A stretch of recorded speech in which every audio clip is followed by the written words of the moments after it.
স্বাগত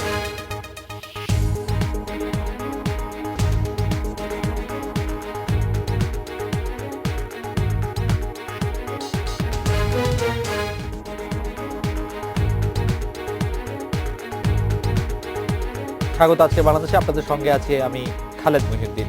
সাংবিধানিক সরকার আর বিরোধী দলের সুসম্পর্ক বহাল, যারা রাজপথের বিরোধীরা ফিরেছে কোমল রাজনীতিতে, চারদিকে দশম জাতীয় সংসদের জয় জয়কার, এসব নিয়ে আজকের আলোচনা যৌগিক গণতন্ত্র। কথা বলতে স্টুডিওতে আছেন তত্ত্বাবধায়ক সরকারের সাবেক তত্ত্বাবধায়ক সরকারের উপদেষ্টা ব্যারিস্টার মইনুল হোসেন, আছেন সিনিয়র সাংবাদিক জনাব নাঈমুল ইসলাম খান। স্বাগত আপনাদের। ব্যারিস্টার মইনুল হোসেন, আমি 2014 সালের 5 জানুয়ারি জাতীয় নির্বাচন ও বর্জন প্রতিহত করা বিএনপির যে রাজনৈতিক অবস্থান ছিল তার দিকে আপনার একটু দৃষ্টি আকর্ষণ করছি। 2 বছর পরে এসে আপনি কি একটু মূল্যায়ন করবেন যে তাদের অবস্থানটা কতটা সঠিক ছিল? মানে আমি প্রথমে একটা কথা বলতে চাই, যত নিষ্ঠুর মনে হোক না কেন, সেটা হলো এই দুই নেতৃত্বেরই সত্যি কথা বলতে কি তাদের কাছ থেকে আমরা যে আশাটা করতেছি গণতন্ত্রের, এই আশাটা করাই আমাদের জন্য বোকামি। তারা আসলে গণতন্ত্র বোঝে না, তারা মনে করে নির্বাচনের কোনোভাবে নির্বাচনের মধ্যে ক্ষমতায় যাওয়া এটা বোঝে। সেই দিক থেকে যদি আপনি চিন্তা করে দেখেন,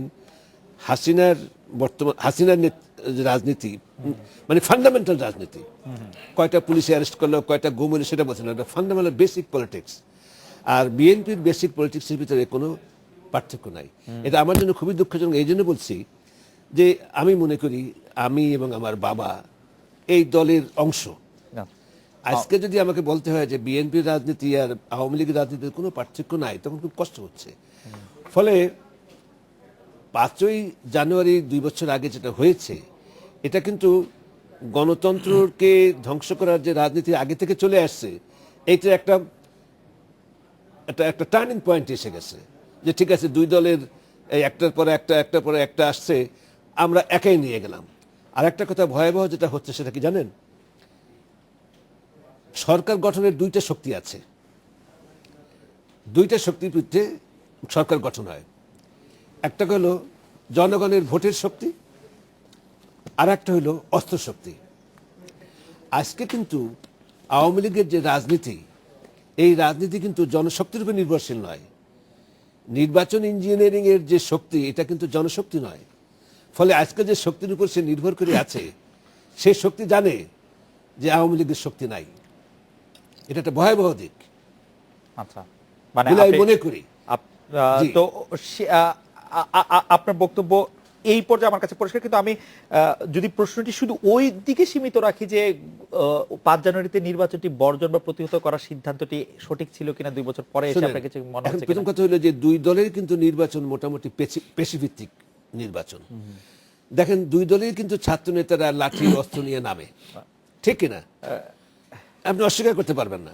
ফলে পেশিভিত্তিক রাজনীতিতে আমি তার সাথে আলোচনা সরোয়ার্দী সাহেবের রাজনীতি আলোচনা করতেছিলাম। পেশিভিত্তিক রাজনীতিতে তারা মনে করছে যে আমরা একটা মারামারি কাটাকাটি, আগুন জ্বলাও পোড়াও একটা করলে একটা কিছু হবে। কিন্তু যখন আপনি দেখছেন যে নির্বাচন মাধ্যমে নিয়মতান্ত্রিক উপায়ে আপনি ক্ষমতায় আসতে পারতেছেন না, তখন অস্ত্র রাজনীতি আসে, জঙ্গি রাজনীতি আসে। এটা হলো পৃথিবীর কথা। রাইট। কিন্তু বিএনপির সিদ্ধান্তটি ঠিক ছিল কিনা? গণতান্ত্রিক দল হিসেবে অ্যাকসেপ্ট করি না, অতএব বিএনপির দল বিএনপির চিন্তা থেকে ঠিকই আছে আমি বলবো। আপনি বিএনপিকে গণতান্ত্রিক দল হিসেবে অ্যাকসেপ্ট করেন না, এবং আপনার বেগম জিয়া এবং শেখ হাসিনার প্রতি কোনো গণতান্ত্রিক প্রত্যাশাও সেই না। আমার প্রত্যাশার কথা আমি বলেছি এখানে, মানে আজকেই মনে হয় গেছে ছিল যমুনাতে, যে তাদের কাছে এরকম একটা প্রত্যাশা করা যে নির্বাচনবিহীন বা নির্বাচন ফাঁকি ঝুঁকির মাধ্যমে ক্ষমতায় আসাটাই গণতন্ত্র, যদি আমি এটা বিশ্বাস করি তাহলে আমি নিজে বোকা। জনাব নাঈমুল ইসলাম খান, 2 বছর আগের 5 জানুয়ারি দশম সংসদ নির্বাচন যদি না হতো তাহলে আসলে কি হতো, আমরা একটা হাইপোথেটিক্যাল আলোচনা করতে পারি কিনা, এবং ব্যারিস্টার মইনুল হোসেন যা বললেন সেই বিষয়ে আপনি আসলে একমত কিনা যে এই দুই নেত্রী থেকে আসলে গণতান্ত্রিকভাবে উনার কোনো প্রত্যাশা নেই? আবারও কেমন জানি -2 শোনাচ্ছে কিনা আমি আসলে ঠিক বুঝতে পারছি না যে ওরকম। আমরা মানে আলোচনাটা, মানে আমি জনাব মইনুল হোসেনের সঙ্গে অনুষ্ঠানের আগেও কথা বলছিলাম, এখনো কথা বলছি। এতে আমার একটা সুযোগ হয়েছে একটু রিভিউ করার নিজের চিন্তা। এই রিভিউর চিন্তাটা ফলাফল হচ্ছে আপনি যে যৌগিক গণতন্ত্রের কথা বলছেন,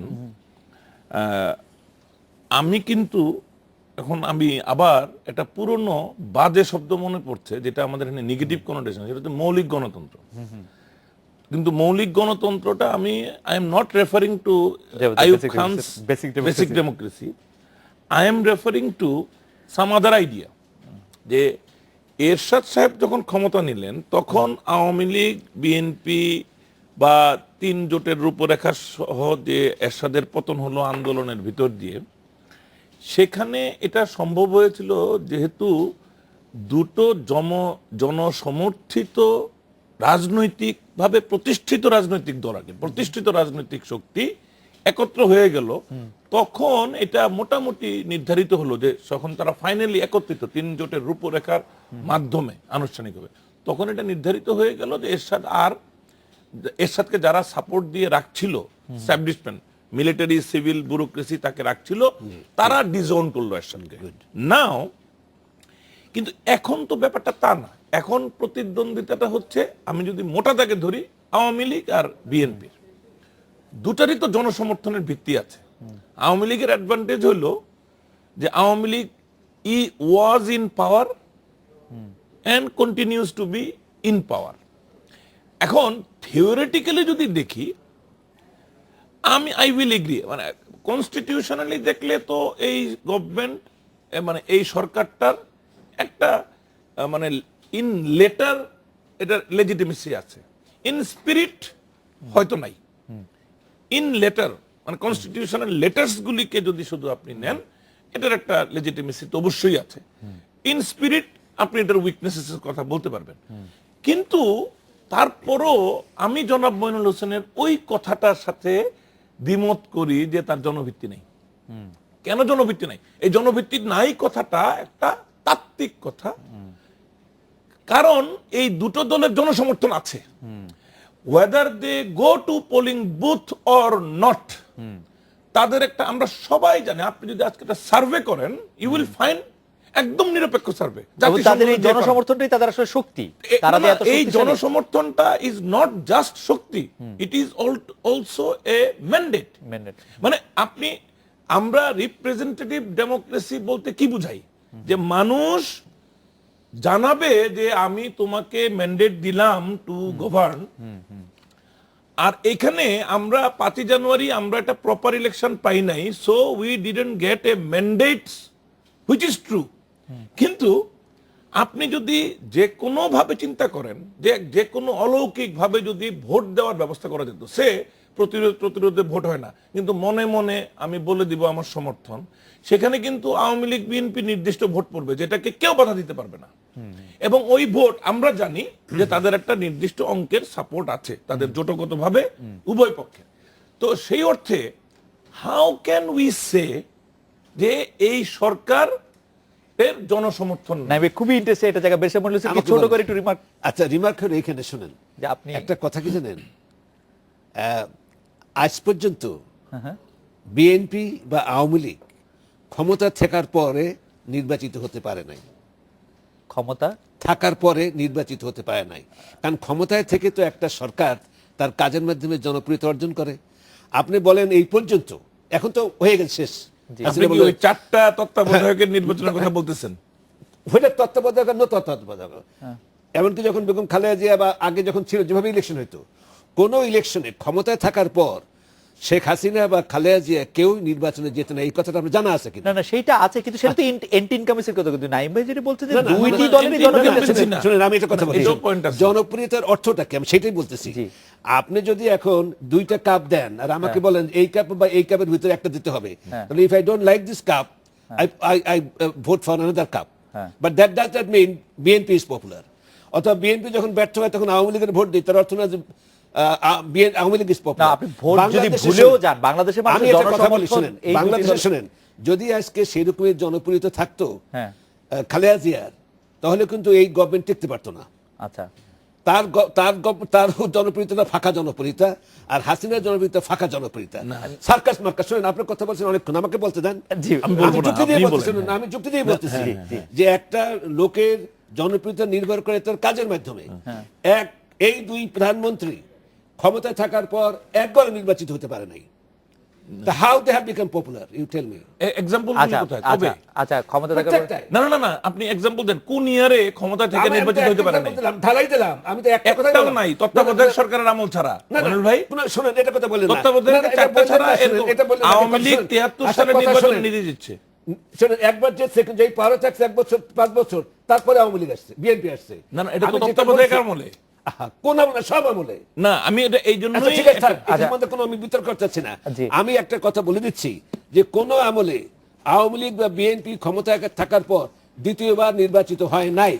না, এটা 1973 সালের ক্ষেত্রে কিন্তু এটা সত্য আওয়ামী লীগ না। ক্ষমতা থাকার 73 সালের কথা বাদ দেন। that is বাদ শুনুন, দিতে না, না, হবে। 73 That is সালে- the only way. না, না, না, না, only way কেন? 73 BNP সালে- BNP also আচ্ছা, শুনেন, শুনেন। 1971 সালে নির্বাচিত হলো যে কোনটা- আব্দুল সাত্তার কোনটা? আব্দুল সাত্তার BNP? সাহেব নির্বাচিত হলেন রাষ্ট্রপতি 1971 সালে ক্ষমতা থাকার হ্যাঁ, না, ক্ষমতা না, থেকে। ক্ষমতা থাকার পরে নির্বাচনের মাধ্যমে সে আসতে পারে নাই। হ্যাঁ, না, সত্য। কথায় আব্দুল সাত্তার সাহেব নির্বাচিত নির্বাচিত হয়েছে, হয়ে ডক্টর আসছে। কামাল হোসেনের সাথে জিতেছেন উনি। জিতেছে তো ইলেকশন। শুনেন, এইগুলো ধানের কোনো- শীষ শুনেন, না, এগুলো- এই তো। এগুলো কোনো কথা না। আপনি দেখবেন যে খালেদা জিয়া হাসিনা নেতৃত্বের কথা আমি বলতেছি। ও বেগম জিয়া এবং বিগত হাসিনা যে খালেদা জিয়া তাইলে তো জনপ্রিয়তার কথা- তত্ত্বাবধায়ক সরকার হতে হ্যাঁ, হবে। কারণ তত্ত্বাবধায়ক সরকার কোনো যে কোনো সরকারের না। সময় যে কোনো বেগম সরকার জিয়া তো সময় 15 খালেদা ফেব্রুয়ারি জিয়া- নির্বাচন জিতছেন। খালেদা বেগম জিয়া জিয়া তো 15 পরপর- ফেব্রুয়ারি নির্বাচন জিতছেন। পরপর দুইবার জিতছে কোন সময়? ওই 96 সালে 15 ফেব্রুয়ারি যে নির্বাচন এটা কোনো হয়েছে। নির্বাচন হয়েছে নাকি? আচ্ছা, দেখেন, আপনারা যদি সাংবাদিক এই কথা না, বলেন না। তাহলে দেশের কোনো ভবিষ্যৎ নাই। আচ্ছা, ঠিক সেই আছে। নির্বাচন করেছে এই জন্য যে আমি কেয়ারটেকার সরকার এনে তার মানে দেবো। আপনি মনিরুল ভাই, জনপ্রিয়তা আমি প্রমাণ ছোট করে- হিসেবে আপনি ছোট আমারে হিসেবে না। না না, আপনি কখন অনুমতি দিবেন বলার জন্য আপনি না, দিয়েন না, কিন্তু। আমি ফ্যাক্ট বলছি। আপনার শেষ হয়ে গেলে না, না, আমার না, না, বলেন। শেষ না।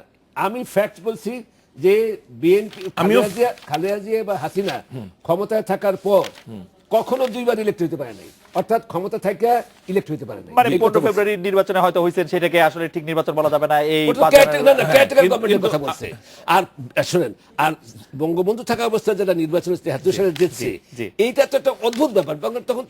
তখন তো কারণ পার্টিই ছিল না। রাইট, না। মানে 93% না, এটা- আমি একটা- জি। এখন কি সময় আছে? আমি জি, একটু বলবো। জি, জি, আপনি না, আমি এই জন্য বলতে চাচ্ছি যে মানে জনাব মইনুল হোসেন, মানে মইনুল ভাই, হ্যাঁ, আপনার ভাই। যে পয়েন্টটা আপনি এড়াইয়া যাচ্ছেন, কিন্তু আসলে শেখ হাসিনা খালেদা জিয়ার যেই 4টা নির্বাচনের কথা বলা হচ্ছে, এটা তত্ত্বাবধায়ক ব্যবস্থার অধীনে অনুষ্ঠিত 4টি নির্বাচন, যেখানে একটা দল পুনর্নির্বাচিত হতে পারে নাই, which is very true. But এটাই কিন্তু স্ট্যাবলিশ করছে আমাদের এখানে আরেকটা উইকনেস অফ দি তত্ত্বাবধায়ক কনসেপ্ট, যে তত্ত্বাবধায়ক কনসেপ্টে কখনোই ইনকামবেন্ট দল জিতবে না, এটা নির্ধারিত। এখন নাও হোয়াই?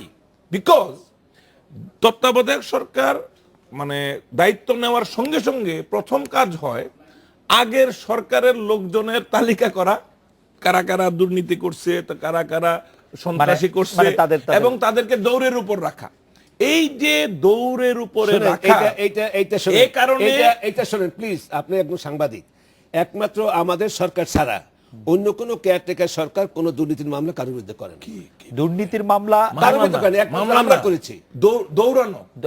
শোনেন, এই কথা দৌড়ের বলেন উপর না। রাখা। লতিফুর রহমান সাহেব, আচ্ছা, নাইম ভাই, শাহাবুদ্দিন নাইম ভাই, সাহেব, আমি একটু বা আপনার না, কাছে- শাহাবুদ্দিন সাহেবেরটা শুধু হ্যাঁ, exception। লতিফুর রহমান দৌড়াদৌড়ি নাইম ভাই, করেছে। আমি আপনার কাছে একটি প্রশ্ন করতে চাই, সেটি হচ্ছে যে এরকম যে আপনি খুব কনভিকশন নিয়ে বলছেন যে এই দুই নেত্রী জনসমর্থন রয়েছেন, ম্যান্ডেট রয়েছেন, কিন্তু ব্যারিস্টার মনিরুল হোসেন বলছেন যে আমার কাছে তো পছন্দের জায়গা হচ্ছে এই দুইজনের মধ্যে একটি। তো সেই ক্ষেত্রে আমি কেমনে বলবো? কিন্তু আমরা This is কিন্তু not true. রাস্তাঘাটে কান পাতলে আমরা অনেক সময় শুনি না। যে আমরা আসলে এই রাজনৈতিক অবস্থা সন্তুষ্ট না, না, this is কিন্তু very untrue। কারণ ডক্টর আচ্ছা, কামাল শোনেন। হোসেন যখন দাঁড়ায়, কেন ভোটটা পায় না? কামাল হোসেন কি একটা থার্ড অপশন ছিল না, না? না, শোনেন না। উনি কি শোনেন, আমাদের শোনেন একটা মনির কথা- ভাই? না, মনির ভাই শোনেন, আমি আপনাকে একটু বলবো, ছোট ভাই এসে বলতেছি। জি। রাজনীতি সকলের জন্য নয়, একটা কথা আপনাকে বুঝতে হবে। রাজনীতি কার জন্য? আপনি শেখ হাসিনার জন্য নয়, খালেদা জিয়ার জন্য নয়, না, না, ডক্টর হোসেনের জন্য নয়, তাহলে না, না, শোনেন, জনপ্রিয়তা অর্জন করার ব্যাপারটা আর ভালো লোক হওয়াটা, এটা সকলেই বলবে, যে কোনো বুদ্ধিমান লোক বলবে। যেমন সকলে ডাক্তার হতে পারে না, জি। সকলে আইনজীবী হতে পারে না মেন্টালি, আর সকলে পলিটিক্স হলে তার একটা জনযোগাযোগ থাকতে পারে। আর তাছাড়া দলীয় রাজনীতিতে কলা গাছ হয়ে যায়। মনির ভাই, আপনি ঠিক ইন্টারফারেন্স আছে, হিসেবে শোনেন। নিয়েন না, না, এটা না, পয়েন্ট interfere করছি না। বলছি। আপনি আমাদের বলেন- সকল জাতীয় নির্বাচনে প্রতিটি কনস্টিটিউয়েন্সিতে অন এন এভারেজ 4.5 জন প্রার্থী থাকে মিনিমাম। এটা হলো মিনিমাম। নাইম ভাই, তার আপনার- মানে নাইম ভাই, আমাদের আচ্ছা, তো ঠিক আছে। অপশন আছে। নাই ভাই, আমরা একটা বিরতি নিচ্ছি। সেই অপশনগুলি আসলে সেইটার ক্ষেত্রে বাম দলগুলির যেরকম আচ্ছা, ব্যাখ্যা আছে, আপনি- যে আপনি- আমরা একটা বিরতি নেই, ব্যারিস্টার মনিরুল হোসেন। আমি শুধু বিরতির সময় শুধু একটি কোট করতে চাই। আজকে সমাবেশে বেগম জিয়া বলেছেন 2008 সালে 29 ডিসেম্বর নবম জাতীয় সংসদ নির্বাচনের জন্য ছিল পাতানো নির্বাচন। যাই হোক, আমরা অতিথিদের সাথে কথা শোনার আগে আমরা একটা বিরতি নিয়ে ফিরছি।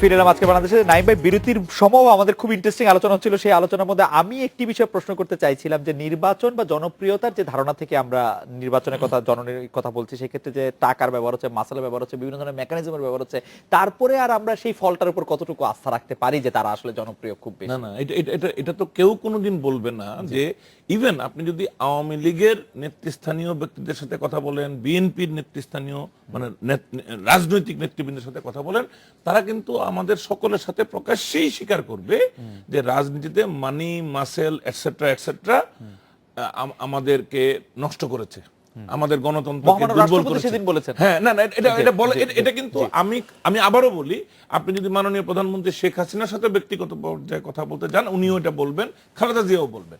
কিন্তু আবার আমাদের দুই দলের যে পারস্পরিক মানে কি বলবো, ক্ষমতায় যাওয়ার যে প্রবল প্রতিদ্বন্দ্বিতা, সেটা এইটাকে এই কলুষের দিকে নিয়ে গেছে। বাট আমি যখন বলি যে তাদের আমি কিন্তু ম্যান্ডেটের কথাই বলছি, কিন্তু আমরা ম্যান্ডেটটা সবসময় যদি বুকিশ ভাবে দেখি, গণতন্ত্র কিন্তু এরকম না যে এটা ঐশ্বরিক একটা বিধান, যেটা একটা নির্ধারিতভাবে নাজেল হয়েছে এবং এইভাবেই আমাদেরকে ফলো করার কথা। দেশ কাল মানে এগুলি কিন্তু একটা বিবেচনার বিষয়। বাংলাদেশের নেতা মানে জাতির জনক বঙ্গবন্ধু শেখ মুজিবুর রহমান 23 বছরের পাকিস্তানি শাসনের 22 বছরের মধ্যে 11.5 বছর জেলে থাকা, আন্দোলন সংগ্রাম করা, তারপরে একটা রক্তক্ষয়ী পৃথিবীর অন্যতম মানে রক্তক্ষয়ী একটা যুদ্ধের ভিতর দিয়ে একটা দেশ স্বাধীন হলো। এখন আপনি বলেন, একটা ইলেকশনের ম্যান্ডেট আর 23 বছরের আন্দোলন সংগ্রামের ভিতর দিয়ে মানে who is the author who will dictate the mandate has to be always through ballot? 23 বছরের সংগ্রামে ম্যান্ডেট আসে নাই, 9 মাসের রক্তক্ষয়ী যুদ্ধে কোনো ম্যান্ডেট আসে নাই। আওয়ামী লীগ তো 10 বছর কোনো নির্বাচন না দিয়ে বাংলাদেশ পরিচালনা করতে পারতো কমপক্ষে, কারণ 23 বছরের সংগ্রাম, 9 বছরের রক্তক্ষয়ী যুদ্ধ, তাদেরকে 10-20 বছরের এই সমস্ত কথা বললে আর আমাদের গণতন্ত্রের কথা বলা দরকার নাই, ব্যক্তি পূজার কথা বলেন। বঙ্গবন্ধু আন্দোলন করেছে, তার অর্থ এই নয় যে বঙ্গবন্ধু একা দেশটাকে স্বাধীন করেছে। তিনি তো যুদ্ধের সময় ছিলেনই না। অতএব যুদ্ধের কথা, এই সমস্ত কথা আলোচনা করতে চাই না। এখানে 3 লক্ষ হোক আর 30 লক্ষ লোক রক্ত দিয়েছে। একটা কথা আজকে বলেছে আমাদের এক মন্ত্রী, কি ভদ্রমহিলার নাম, কৃষিমন্ত্রী মতিয়া রহমান, মতিয়া চৌধুরী, যে একজন ডাক্তার ভুল করলে একটা রোগী মারা যায়, কিন্তু একদম রাজনৈতিক নেতা ভুল করলে হাজার হাজার লোক মারা যায়। সে অর্থ বোঝে নাই। বাংলাদেশে যে লক্ষ লক্ষ লোক মারা গেল রাজনীতির ভুলের জন্য মারা গেছে, সে অর্থ না বুঝে বলছে, কারণ তো লাফাইতেছে। আমার কথা সেইটাই, রাজনৈতিক নেতৃত্বের দায়িত্ব হইল একটা রাষ্ট্রকে এমনভাবে গঠন করা যাতে নিয়ম কানুন মেনে পরবর্তী পর্যায়ে সেটা চলতে পারে। বঙ্গবন্ধু এমনভাবে দেশ চালাইবে যে ওনার পরে আর কেউ দেশ চালাইতে পারবে না। চিফ জাস্টিসকে স্যাক করার ক্ষমতা নিয়ে সংবাদপত্রকে সরকারিকরণ করে উনি চালাইবেন দেশ, জাতির পিতা তাকে স্বীকার করলাম, কিন্তু এরপরে আর কেউ দেশ চালাইতে হবে না। উনি যখন ইলেকশন কি করলো, ডিম টু বি ইলেক্টেড করলো। আজকে শেখ হাসিনা মনে করে আমার বাবা ডিম টু বি ইলেক্টেড করতে পারছে, আমি 152টা সিট নিয়ে গেলাম। এই যে অশুভ দৃষ্টান্তগুলো হচ্ছে, এটা নেতৃত্বের কাজ নয়। বঙ্গবন্ধু আমার বাবার মতো ছিলেন, আওয়ামী লীগ আমার দল। আমি বঙ্গবন্ধুকে বলেছি যে আমি সার্টিফিকেটে আওয়ামী লীগের নই, এই আওয়ামী লীগে আমারও অবদান আছে, আমার ইত্তেফাক সম্পূর্ণ পুড়ে গেছে। এখন একথা শুনতে রাজি নই যে একজন ব্যক্তি সবকিছু দেশের জন্য। দিস ইজ গোলামি। আমাদের মুক্তিযুদ্ধ ব্যর্থতা হলে যারা বলে মুক্তিযুদ্ধ গণতন্ত্র নয়, ব্যক্তির শাসন, আমি মনে করি মুক্তিযুদ্ধ নেতৃত্বের মূল্যায়ন কিভাবে করবেন আপনি? ব্যক্তিত্বের মূল্যায়ন তার কাজের মাধ্যমে। যদি বঙ্গবন্ধু না হতো এই মানুষগুলির কবিতার কথা, কবিতা নাকি? এই সমস্ত কবিতার কথা। বঙ্গবন্ধু যদি না থাকতো তাহলে এই মানুষগুলি যুদ্ধের জন্য যাইতো এবং তার নেতৃত্বে। শোনেন, এই সম্বন্ধে একদিন আলোচনা আমি করব। শোনেন, এগুলো করা যায় না এই সমস্ত টক শোতে, কারণ আমি চাই না এগুলো নিয়ে আপনার সঙ্গে অফিসে যাবো না, তখন বলবো। বাংলাদেশ ক্রিয়েশনটা, বাংলাদেশ বঙ্গবন্ধুকে শ্রদ্ধা করার অর্থ এই না যে আমরা কোন দেশের নেতাকে অন্ধভাবে শ্রদ্ধা করা। বেশি মনে হচ্ছে আমি যদি আপনাকে সংবিধানের দিকে একটু আপনার আর সংবিধান দেখেন না, না না আমি এটা একটু নাই সংবিধানের তো। দিকে যদি না সংবিধানের দিকে যদি আপনার দৃষ্টি নাই, নাই, আকর্ষণ করি- সংবিধান তো না নাই। না না আমি যেটি নাইম ভাই বলেছেন যে আওয়ামী লীগ তো নির্বাচন না দিয়েও 10 বছর আসলে ক্ষমতা থাকতে হবে, কারণ পারতেন, কারণ প্রধানমন্ত্রী পরবর্তী প্রধানমন্ত্রীর কাছে ক্ষমতা হস্তান্তর করবেন, তো সেই ক্ষেত্রে তো তার নির্বাচন দেওয়াটা জরুরি ছিল না, তাই সে নির্বাচন দিয়েছে। আরেকজন প্রধানমন্ত্রীর কাছে কেমন করে হবে নির্বাচন? না না স্যার, না সেই জন্যই তো প্রধানমন্ত্রী থেকে যেতে পারতেন তিনি নির্বাচন ছাড়াই, আরো 10 বছর আমি থাকতে পারতেন। অস্বীকার করি না। জি, তো আওয়ামী সেই লীগের নির্বাচনটি আওয়ামী লীগের শেখ হাসিনা যদি 9 বছর থাকতে পারে, জি। এরশাদ সাহেব যদি 9 বছর থাকতে পারে, জি। তো বঙ্গবন্ধু 10 বছর থাকতে পারে, এটা অহংকারের ব্যাপারটা না কি? আমি মৌলিক গণতন্ত্রের একটা ব্যাখ্যা দিই। জি। আসলে মৌলিকভাবে গণতন্ত্রটা হয়তো এরকম যে একটা দেশের বা একটা অঞ্চলের মানুষ সরাসরি যদি আইসা বলতো যে আমরা মইনুল হোসেন সাহেবের নেতৃত্বে আমার দেশ পরিচালিত হোক চাই, আইডিয়ালি সোজা কথা ম্যান্ডেট তো এইটাই, মানে আমি আমার প্রতিনিধি করব, অথবা আমি সম্ভব হলে তো আসলে আমি আমাকে শাসন করতাম, এরকমই তো ব্যাপারটা। তো এখন আওয়ামী লীগের নির্বাচনের দিকে যাইতে হবে কেন? আমরা একটা ইন্ডিপেন্ডেন্ট সার্ভে করি না যে আওয়ামী লীগ, বিএনপি এবং অন্যান্য সকল দলের বা ব্যক্তি নেতার নাম দিয়ে যে মানুষ কার উপরে আস্থাশীল আমি রাষ্ট্র পরিচালনার ব্যাপারে। একটা ইন্টারাপ্ট করি আপনাকে, প্লিজ। আপনার কাগজটা এখন নাই, আমাদের সময়। আমাদের সময় জি। সেখানে আমি একটা কথা বলেছিলাম, ওই পেপারে তো আমার কোনো কন্ট্রোল নাই, আছে নাই, ওই পেপারে আমি একটু বলছিলাম যে এই দুই নেত্রীকে বাদ না দিয়ে গণতন্ত্রের কথা চিন্তা করা অসম্ভব, এবং তারা একটা সার্ভে করছিল, 85% লোক আমাকে সমর্থন দিয়েছে। আপনি বলবেন না? মানে আমাদের সময়ের পাঠকদের 85% আমাদের কাগজে সময়। তারা করছে, আমি কিন্তু করি নাই। জি। আমি বলছিলাম যে এই দুই নেত্রীকে বাদ না দিয়ে গণতন্ত্র হবে না, এরা জনসমর্থন সেরকম লোক নয়, 85% ওই কাগজে এখনো আছে। আমি বলি মনিরুল ভাই, এই আচ্ছা, আমাকে সার্ভেটা একটা কাজ যেভাবে করেন, হয় একটা কাজ করেন, আমাদের আমি সময়ে একটা কাজ- তাও এক সেকেন্ড, অনলাইনে এক হয়েছে সেকেন্ড, একটা কাজ কিন্তু। করেন না, আওয়ামী লীগের আজকে স্বীকার করতে বলেন ইউনাইটেড নেশনসের আন্ডার ইলেকশন হবে, এটা দেখি কয়টা আসতে পারে, হ্যাঁ। কয়টা আসতে পারে। না কিন্তু পুলিশের আওয়ামী লীগ না আসলে protection-এ- BNP আসবে, অন্য কেউ তো আসবে না। চ্যালেঞ্জ দিচ্ছি, BNP বেগম খালেদা জিয়া আসবে। হ্যাঁ, তাহলে সেটাই কি তো। হলো? সেটাই তো। তাহলে কি হলো? হাসিনাকে তো বাদ দেওয়া হইলো না তাহলে একবার আবার তো পরের বার আসবে ওই তো হাসিনা। ওই যে যদি আপনি দুজনের মধ্যে সীমাবদ্ধ রাখেন, এই ফ্যামিলি অ্যাফেয়ার, তো দুজ- এটা তো গণতন্ত্র না। শুনেন, দুজনের মধ্যে শুনেন, সীমাবদ্ধ না রাখার আমরা রাখতেছি উপায়টা না কি? তো, আমরা মানুষ তো- এটা ওটা শুনেন, এই জন্যই বলছি গণতন্ত্র সম্বন্ধে একটু পড়াশোনা করা দরকার। জি, জি, বেদমি নিয়ে না, আপনারা না, নিশ্চয়ই পড়াশোনা করেন। জি, জি। আমি যেটা তাকে জিজ্ঞেস করছিলাম যে গণতন্ত্রের নেতা পরিবর্তনের একটা বিশেষ ব্যবস্থা আছে, যে প্রধানমন্ত্রী ইলেকশনে ঠকে সেই প্রধানমন্ত্রী স্বেচ্ছায় রিজাইন করে, আমাদের দেশে সেটা করে না, কারণ এটা পারিবারিক ব্যাপার হয়ে গেছে। গণতন্ত্রটা ইসের কথা না, গণতন্ত্র বিচার বিভাগের স্বাধীনতা, গণতন্ত্র ব্যক্তি শাসন নয়। বিচার আপনি যে বিভাগের গণতন্ত্রের কথা বলছেন সেটি 1600 মানে সপ্তদশ শতকে অলিভার ক্রমওয়েল এটা দখল করার পরে আরো 400 বছরের সেই প্র্যাকটিসে সেগুলো ইভলভ তা করেছে। আপনি যদি মনে করেন, যে আপনি আমাদের যদি আপনি যদি মনে করেন সেই এক্সেলেন্স আপনি এখন পাবেন। আপনি যদি খালেদ সাহেব, আপনি যদি মনে করেন এই স্যুটটা বানাইছে 50 বছর পরে, আপনি এটা হান পরি না, এটা গামছা পরে হাঁটেন। মানুষের অভিজ্ঞতা থেকে তো মানুষ শিক্ষা গ্রহণ করে। না, কিন্তু আপনি কি গামছা পরে হাঁটার কথা বলবেন? যখন আমরা আর আজকের আগে 5 না, আপনি বছর কি বলতে আগে চাচ্ছেন? টেলিভিশন আর এখনকার টেলিভিশন না, কি আপনি কি একরকম? বলতে চাচ্ছেন? যে গণতন্ত্রের না, পথে মনির আমরা ভাই, এগোচ্ছি। ভারতে কি গণতন্ত্র আছে? গণতন্ত্রের পথে এগোচ্ছি। শোনেন, আমাদের মনিরুল ভাই, ভারতে কি গণতন্ত্র আছে? কোথাও পারফেক্ট ফর্মে গণতন্ত্র আসে না, কিন্তু সেখানে তো আমাদের তো ভারতের মতো, ভারতেও তো পরিবর্তন ছিল। শোনেন একটা না, কথা কিন্তু বলি, ভারতে আজকে পরিবর্তন বাংলাদেশে হলো না শোনেন, ভাই। পরিবর্তন 67 বছরের মধ্যে 60 বছর। না, কিন্তু শোনেন, যদি একটা প্রক্রিয়ার মাধ্যমে হতে পারে সে, আর যদি বিচার বিভাগ আজকে চিন্তা করে দেখেন, আপনারা শুনেন, আপনি যতই যা করেন, আমি এটা বলে যাব, দেশটা আজকে একটা ভয়াবহ অবস্থায় আছে। আজকে প্লেন ক্লোথসে গভর্নমেন্টের লোক অ্যারেস্ট করতেছে মানুষকে, আজকে পুলিশের অত্যাচারে মানুষ না, কিন্তু বেরিসে মনিরুল হোসেন, আপনার কথা কি আসলে মানে তর্কের ধোপে টিকবে? না, তর্কের যে ধোপে- দেশ ভয়ঙ্কর অবস্থায় আছে, হ্যাঁ, নিশ্চয়ই। রিজার্ভ পৃথিবী সব রকম প্রবৃদ্ধি রিজার্ভ ছাড়িয়ে গেছে। শোনেন, এটা কথা শুনেন, আ- শোনেন একটা কথা বলি আমি, মাথা পিছু কোন ডিক্টেটরশিপের আয় আমলে, মেরেছে। শুনেন, মাথা পিছু আয় মেরেছে। শুনেন, কোন ডিক্টেটরশিপের আমলে জি, আপনারা শুনেন, আপনারা সাংবাদিক, আপনারা থাকেন, আমি আপনার সঙ্গে ঝগড়া না, না, করতে চাই না, না, ঝগড়া করছি না, ঝগড়া ঝগড়া করছি না, এখানে ডিফার করছি। করছি না। জি। আজকের দেশের যে অসহায়ত্ব সাধারণ মানুষের, একটা কাজ করেন, কালকে আমার সাথে একটু চলেন, জি, দোকানপাটে যাই, জি। মানুষের সাথে কথা বলেন। না, আমি কিন্তু শোনেন, এই আর বিষয়টিতে একমত। আজকে রাজনীতির, আজকে শুনেন, প্লেন ক্লোথসে কেন গভর্নমেন্টের লোক অ্যারেস্ট করে মানুষকে? প্লেন ক্লোথসে মানুষ গভর্নমেন্টকে কেন সে বলবে র্যাবের মালিক আর ইসের মালিক?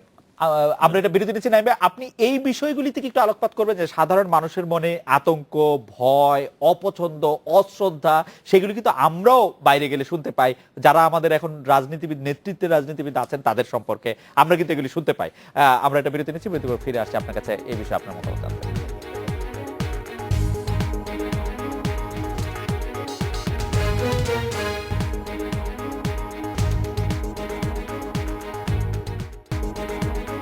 ফিরে এলাম আজকের বাংলাদেশে।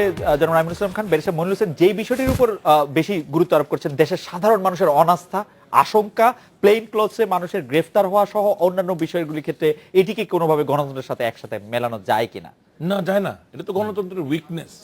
অবশ্যই আমাদের এখানে যে গণতন্ত্র, প্রথম কথা হলো পৃথিবীর কোনো দুইটি দেশে গণতন্ত্র একইভাবে প্রস্ফুটিত নাই, তুলনা করা যাবে না। এখন এই যে প্লেন ক্লোথে অ্যারেস্ট করা, ভারতকে যদি আমরা পৃথিবীর বৃহত্তম গণতন্ত্র বলি সেখানেও হচ্ছে। আপনি যদি মনে করেন যে কুৎসা বা কুৎসিত কথা বলা ভারতের মতো গণতন্ত্রে হচ্ছে, আপনি যদি মনে করেন যে পার্লামেন্টকে অচল করে আইন প্রণয়নকে অসম্ভব করে তোলা, ভারতের বর্তমান সরকার এবং পার্লামেন্টে আমরা সেটা দেখছি। আমরা যদি মানে গণতন্ত্রের মধ্যে অসহনশীলতা, সাম্প্রদায়িকতা এবং মাইনরিটির উপরে, মাইনরিটিকে আরো মার্জিনালাইজ করার প্রচেষ্টা দেখি, আমরা ভারতের গণতন্ত্রে সেটা দেখছি। তো এরকম তো আমরা নানান জায়গায়, তা আমরা ইউনিভার্সালি কেন বিবেচনা করছি? এইটা সত্যি কথা যে 5ই জানুয়ারি আমরা একটা ভালো নির্বাচন পাই নাই, এটা গ্রহণযোগ্য নির্বাচন পাই নাই। আমরা অবশ্যই মানি যে বাংলাদেশে গুম, তারপরে রিমান্ড, তারপরে ধরেন বিভিন্ন এজেন্সির লোকজনকে উঠিয়ে নিয়ে করা। এখন কিন্তু আমাদের ধাঁধা লাগে যে এটা যেমন আওয়ামী লীগের সরকারের আমলে হয়, বিএনপির সরকারের আমলে হয়, আবার তাদেরকে যারা পরিবর্তন করে দেশে একটা সুস্থ, আমি বলবো সুন্দর গণতান্ত্রিক রাষ্ট্র ব্যবস্থা প্রতিষ্ঠার প্রতিশ্রুতি দিয়ে আসে, আমাদের মইনুল হোসেন ভাইদের সরকারের আমলেও তাদের গোচরে বা অগোচরে, আমি এটা স্পষ্ট করে বলবো না, কিন্তু আমরা জানি যে সরকারেরই বাহিনীগুলো আমাদের শত শত লোকজনকে ধরে নিয়ে শুধু যে পিটিয়েছে তা নয়, তাদের কাছ থেকে অর্থ আদায় করেছে, ব্ল্যাকমেইলিং করেছে এন্ড হোয়াট নট। সো আমরা আসলে মানে কোন একটা সময়কে আলাদা করে, না, প্রথম কথা হলো যে একটা তত্ত্বাবধায়ক সরকারকে যদি নির্বাচিত সরকারের সঙ্গে তুলনা করা হয় তাহলে কিছু বলা যায় না। আমরা একটা অস্বাভাবিক সরকার, যেখানে যেটা আমি বলতেছিলাম যে এমন নেতা, তারা বড় বাপের নেতা, মানে কি বলবো, আমার তো বরিশালের লোক, তো যে নেতা, যে দেশ আগুন জ্বলতেছে, দুই নেতা একত্রে বসতে পারলেন না, তারা আমাদের পূজনীয় নেতা। আর যারা আর্মিতে এসে সাহায্য করার চেষ্টা করলাম যাতে ইলেকশন করে দেই, যারা একটা নির্বাচন কমিশন বলেছেন। আমি আপনাকে একটু উদ্ধৃত করতে চাই, এটা হচ্ছে অগাস্ট মাসের 3 অগাস্ট 2007, আপনি আইন উপদেষ্টা, আপনি বলছেন এই সরকার ব্যর্থ হলে জনগণ দায়ী হবেন। আপনি 9 তারিখে বলছেন আমরা আগের তত্ত্বাবধায়ক সরকারগুলির মতো কেবল 3 মাসের মধ্যে নির্বাচন অনুসরণ করা সরকার নয়, আমাদের একটি সুনির্দিষ্ট রাজনৈতিক লক্ষ্য রয়েছে, সেই লক্ষ্য হলো দুর্নীতিমুক্ত রাজনীতি এবং সৎ লোকের মাধ্যমে গণতন্ত্র পুনঃপ্রতিষ্ঠা করা। আমি গণতন্ত্রের বিজয় চাহিয়াছি বইটি প্রথম থেকে শেষ পর্যন্ত পুরোপুরি পড়েছি। আপনার যে চেষ্টা, সেই চেষ্টা নিয়ে আমার কোনো দ্বিমত নাই, কিন্তু আপনারা কি সফল হয়েছেন? না, শুনেন একটা কথা বলি, আমাদের বা কেন ব্যর্থ হলেন? না, আমাদের ব্যর্থতা, আমাদের সবচেয়ে, শুনেন এইখানে একটা অসুবিধা কি জানেন, এটা একটা ঘোলা করার আর কি। ঠিক আছে, করেন, কোনো অসুবিধা হবে না আমার কথা। আমার সিম্পল কথা শুনেন, একটা সামরিক সরকার, যে রাজনৈতিক নেতারা বলতেছে যে আমরা আনছি আমাদের ফসল, তার উত্তর আমি দেবো কেন? শেখ হাসিনাকে উত্তর দিতে বলেন এটার, আমি উত্তর দেবো না। শেখ হাসিনা দাবি করেছে যে এই সরকার আমার আন্দোলনের ফসল, তার কাছে জিজ্ঞেস করেন যে এই সমস্ত প্রশ্ন। আমি একটা কথা বলে যাচ্ছি, এই জন্যই আজকে আসছি, অন্যান্য সাধারণত টক শোতে আসতে চাই না এখন আর। আমি বলতে চাচ্ছি যে এই যে বর্তমান সরকারটা জনগণ বিচ্ছিন্ন একটা সরকার, জনশক্তির উপর নির্ভরশীল একটা সরকার নয়।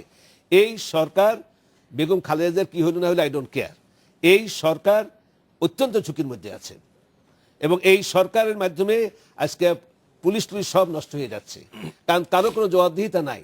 এই সরকারের ভবিষ্যৎ খুবই বিপজ্জনক বলে আমি মনে করি এবং এটা হওয়া উচিত না, কারণ দেশের জনগণের উপর নির্ভরশীল সরকার হওয়াই ভালো।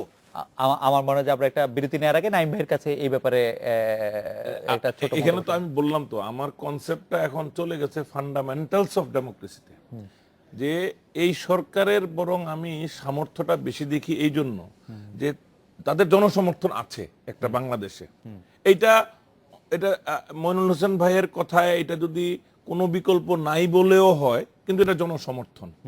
দ্বিতীয়ত উনি আরেকটা জিনিস ইয়ে করেছেন, যে এই যে পুলিশ দিয়ে শাসন করা, তো এই সরকার আসলে মানে আমাদের সিভিল, মিলিটারি, ব্যুরোক্রেসি এবং পুলিশ সকলকেই আন্ডার কন্ট্রোল রাখতে পেরেছে। তার মানে তাদেরও সমর্থন এই সরকারের প্রতি আছে। তো এই সরকার তো অন্য যে কোনো সময়ের চাইতে একটু শক্তিশালী সরকার। নাও এই শক্তির ভিত্তিটা আমাদের ওই ম্যান্ডেটের যে ডেমোক্রেটিক কনসেপ্টে, আমি তো শুরুতেও বলেছি যে আমরা ইন টার্মস অফ স্পিরিট আমরা তো সেটা পাইনি। এবং ইন্টারেস্টিং হলো মাননীয় প্রধানমন্ত্রী শেখ হাসিনাও ওই 5 জানুয়ারির নির্বাচনের পর এই কথা একটিবারও বলেন নাই, কেউ বলে নাই যে আমরা একটা সুন্দর নির্বাচনের ভিতর দিয়ে ম্যান্ডেট নিয়ে ক্ষমতায় এসেছি।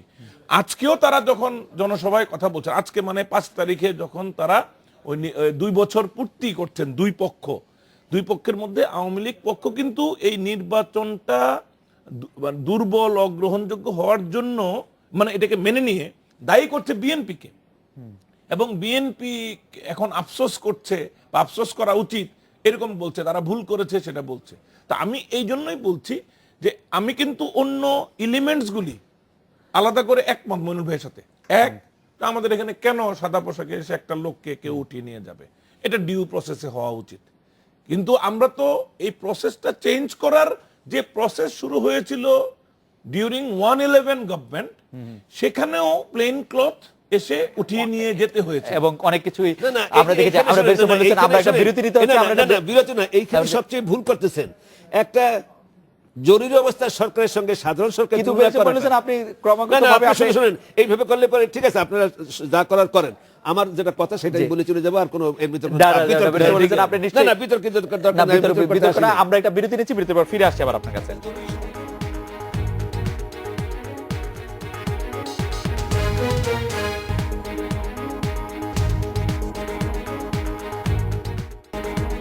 ফিরে এলাম আজকে বাংলাদেশে বেরেছে মইনুল হোসেন। আমরা অনেকগুলি বিষয় নিয়ে কথা বলেছিলাম। আমাদের দর্শকদের মধ্যে অনেকে অনেক আপনার মন্তব্যের ব্যাপারে অনেক মন্তব্য এসেছে। এর মধ্যে কেউ কেউ এরকম মন্তব্য করছেন যে ধরেন কোনো একটা জায়গায় যদি বিএনপি আওয়ামী লীগ কেউ না দাঁড়ালো, তাহলে ধরেন আপনার মতো একজন বিশিষ্ট আইনজীবী যদি দাঁড়ান, তাহলে পাস করে এটা সহজ। আমি এটা কথা বলি, মানে জনগণের ম্যান্ডেট কিভাবে নিশ্চিত করবে? রাজনৈতিক দল তারা এটা অর্গানাইজড ওয়েতে করে। আমরা কেন ব্যক্তি পূজা না করে সিস্টেমের কথা বলি? আমরা বলছি গণতন্ত্রের কথা। আমরা তো খালেদা জিয়ার সৌন্দর্য বেশি না হাসিনার সৌন্দর্য তা নিয়ে আলোচনা করতে আসলে নয়। আমরা আসি গণতান্ত্রিক সিস্টেম এবং দেশের কি অবস্থা হচ্ছে। আজকে গণতন্ত্র না থাকার ফলে, আজকে নির্বাচন না থাকার ফলে এই বর্তমান সরকার আসলে আমলাতান্ত্রিক সরকার হয়ে গেছে। আমার ব্যাখ্যা অ্যাকসেপ্ট করেন না, আমলাতান্ত্রিক সরকার হয়ে গেছে। এই সরকার কিন্তু আসলে দুর্বল। এই সরকার এখন অন্যদের উপর নির্ভরশীল, জনগণের উপর নির্ভরশীল শক্তি নয়। এবং একটা বিপদ আসতেছে। কি আসছে দেখেন, আজকে এটা সকলেই জানে, এগুলো চোখ বুঝেন না যে কোনো জায়গায় একটা ডিপার্টমেন্ট আপনি বলেন বর্তমান সরকারে যে সরকারি ডিপার্টমেন্ট ঠিক মতো চলতেছে, একমাত্র পুলিশ অ্যারেস্ট করা ছাড়া আর কোনটা চলতেছে না? মানে শিক্ষা মন্ত্রণালয়, মানে আপনি শিক্ষা মন্ত্রণালয় বছরে 1 তারিখে বই দিচ্ছে, দিতে পারে নাই তো কোন জায়গায় না কোন জায়গায় দিতে পারে না? আপনি খুবই বিচ্ছিন্ন ঘটনার কথা বলছেন বেরেছে মইনুল হোসেন। গত 8 বছর ধরে শিক্ষার্থীরা 1 তারিখে বই পাচ্ছে এবং উৎসব করে বই পাচ্ছে। শিক্ষা মন্ত্রণালয়ের মন্ত্রীর দায়িত্ব বই পৌঁছানোই দেওয়া। না, এটি একটি প্রতীক। আজকে পিএসসি, জেএসসি, এসএসসি এর মতো সিটি, এইচএসসি এর মতো 4টি পাবলিক এক্সাম তারা করছে। আজকে তারা ইন্ট্রোডিউস করেছে। এটা আমার আমি যদি বলি যে এটা আমার চাকরে করে দিতে পারতে, এজন্য এডুকেশন মিনিস্টার লাগে না। না বেরেছে মইনুল হোসেন, আপনি যেভাবে দেখেন সেখানে যে কোনো কিছুই এটা বাদ দেন। দেশের ইউনিভার্সিটি শিক্ষা, আমার কথা হলো গণতন্ত্র আমি চাচ্ছি, আমার মৌলিক অধিকার নিশ্চিত থাকবে, আমার বিচার বিভাগ স্বাধীন থাকবে, আমার পার্লামেন্ট কাজ করবে। সেগুলো কাজ করছে না, তাহলে বলেন যে ঠিক আছে আসাদ তো দেশ। কিন্তু বেরেছে মইনুল হোসেন, আমি আপনাকে বলতে চাইতেছি যে 1971 সাল থেকে আজকে 2016 সাল, এই 45 বছরের মধ্যে কোন সময়টুকুতে আপনি বলতে চান যে গণতন্ত্র ছিল বাংলাদেশে? ছিল নাই, তার মানে তো মানে আমি আর না না আরো খারাপ হচ্ছে না না তার মানে আমার আর কিছু শুনেন, বলার নাই। আপনি- আপনি যদি 45 বছরের মধ্যে আপনি মনে করেন যে কখনোই গণতন্ত্র ছিল না, তাহলে আর এই সময় আসলে গণতন্ত্রের আলোচনা করার না না এর আগে তো পাকিস্তানের মূল্য ঠিক ছিল আছে না। তাহলে একটা কাজ তাহলে করি। আমরা তো গণতন্ত্র কোনোদিন এক্সপেরিয়েন্সই করি নাই। না যদি আপনি- না করে থাকেন এটা কি আমার দোষ না না না আপনার দোষ না না না, আপনি তো একটা সংজ্ঞায়ন করছেন যে গণতন্ত্র ছিল না। আমি জানতে চাইছি যে এই গণতন্ত্র তাহলে কখন আচ্ছা, ছিল? আপনি কেন গণতন্ত্র শুনুন গণতন্ত্র যদি আমি আপনি গণতন্ত্র বলতে যদি আপনি ওয়েস্টমিনিস্টার মডেলই বুঝে থাকেন, ওয়েস্টমিনিস্টার মডেলের মধ্যে কিছু ফান্ডামেন্টাল ফ্লজ আছে, আমাদের গণতন্ত্রের মধ্যে কিছু ফান্ডামেন্টাল ফ্লজ আছে। আচ্ছা শুনুন আমি যে কথাটা বলি সেটা শেষ জি, করে কারণ জি। আপনার সঙ্গে আর্গুমেন্ট করে লাভ জি, নাই। জি, জি। কারণ আপনি আমার শিখাইতে পারবেন না, আমি আপনাকে জীবনেও শিখাইতে পারবো না। শিখাইতে পারবো না। আমি আমার হয়তো কথা হলো গণতন্ত্রের কতগুলো ফান্ডামেন্টাল জিনিস আছে, সেটা হলো অবৈধ মানে পরিষ্কার নির্বাচন হবে, ইনক্লুসিভ নির্বাচন হবে। এই সেকেন্ড কথা, এই নির্বাচনটাই গণতন্ত্র, ইটস এ বিগিনিং। তারপরে হবে মৌলিক স্বাধীনতা, বিচার বিভাগের স্বাধীনতা, দুর্নীতি ফ্রি, করাপশন ইন্ডিপেন্ডেন্ট করাপশন করে দেওয়া হয় শাসনতন্ত্রের আন্ডারে। এর একটাও কাজ করবে না স্বাধীন গণমাধ্যম, গণমাধ্যম। হ্যাঁ, সেটা আপনি একটি পত্রিকার সম্পাদক, প্রকাশক, আপনি সবকিছু, আপনি একটা টেলিভিশনে কথা বলছেন, আপনি কোনো বাধার সম্মুখীন হচ্ছেন? আচ্ছা শুনুন এই কথাটা আমি জানি না, আমরা না, না, শেষ পর্যন্ত এটাই। চলে আসছি।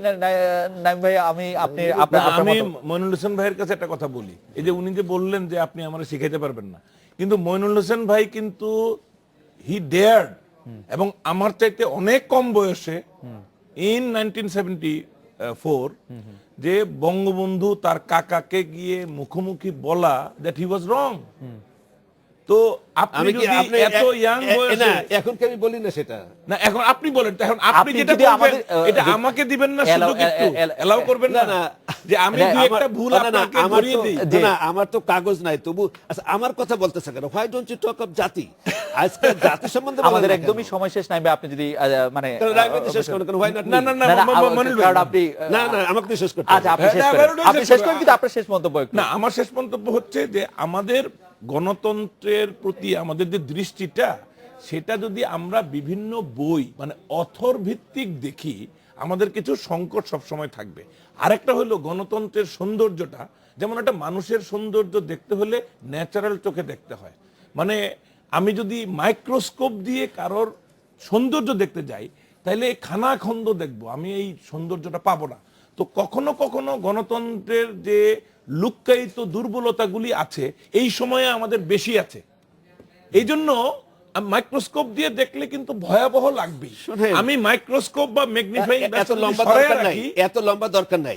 বাংলাদেশে নির্বাচনের রাজনীতি শেষ হয়ে গেছে, এইটা স্বীকার করেন কিনা? এইটাই আমার শেষ। অতএব গণতন্ত্র বলতে থাকেন আপনারা। বাংলাদেশে নির্বাচনের মাধ্যমে সরকার পরিবর্তন হবার অবস্থা নাই। অতএব গণতন্ত্রের কথা আর বললেন না। এখন যেটা হচ্ছে আপনি একটু আগে বলছিলেন যে নির্বাচন একমাত্র গণতন্ত্র নয়, যাই হোক আমরা এটির মধ্যে, কিন্তু আপনি বলছেন যে নির্বাচন আর ভালো হওয়ার কোনো না নির্বাচনের মাধ্যমে শুরু হয় যাত্রাটা। আপনি যাত্রাই শুরু করবেন না।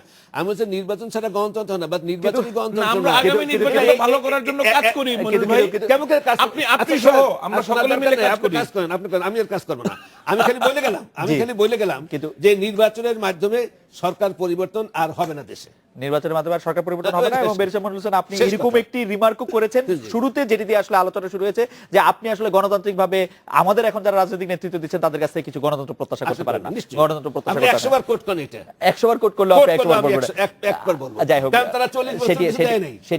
সেটি আপনার তারা মন্তব্য। 40 বছর কিছু দেয় না, নাই। আপনার বলা অনুযায়ী যে আমরা আসলে 45 বছরেও কিছু পাই নাই, নাই ভাই, হ্যাঁ, আমরা নিশ্চয়ই একদম গণতন্ত্র পাই নাই। না, আমার কথা হচ্ছে যে মইনুল ভাই আলোচনায় একটা কথা বলেছিলেন যে অ্যাট হিজ এজ অফ 75 আমাদের কিন্তু এখন লাইফ এক্সপেক্টেন্সি এভারেজটাই হলো 70 পয়েন্ট সামথিং।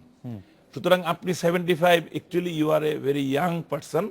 এবং এই জাতি আপনার আমার কাছ থেকে, আমিও কিন্তু আপনার অনেক ছোট, কিন্তু আমিও 57। বঙ্গবন্ধু কিন্তু আমার চাইতে আরো ইয়াং বয়সে মারাই গেছে নৃশংসভাবে। তো আমি মনে করি আমাদের মিলিত কন্ট্রিবিউশন রাখার সময় আছে।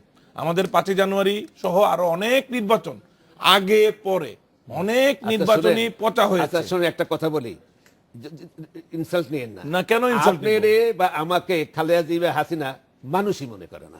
না, আপনি যদি খুব ইম্পর্টেন্ট মনে আমরা করেন, ভূমিকা that is রাখবো। your responsibility. I know that I don't count তাদের কাছে। না কিন্তু বঙ্গবন্ধুর কাছে আমি না, কাউন্ট না, করেছি। আমরা খালেদা জিয়া অথবা হাসিনা আমাদেরকে কোথায় গণ্য করে কি গণ্য করে, এটা তো আমাদের প্রচেষ্টার সময় এটা তো বিবেচ্য হওয়া উচিত। না, আপনি করতে থাকুন। আমরা আমাদের মতো করতে থাকবো, থাকবেন না। আমরা আশা করব হ্যাঁ। যে তারা একদিন এই কতগুলি মৌলিক যে আচ্ছা, ঠিক উইকনেসেস আছে, আমাদের আছে, এখানে শেষ করেন।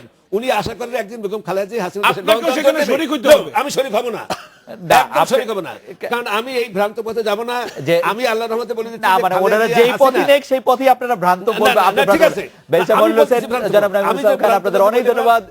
এই ছিল আজকের বাংলাদেশে, দেখা হচ্ছে আগামীকাল এই সময়। শুভরাত্রি।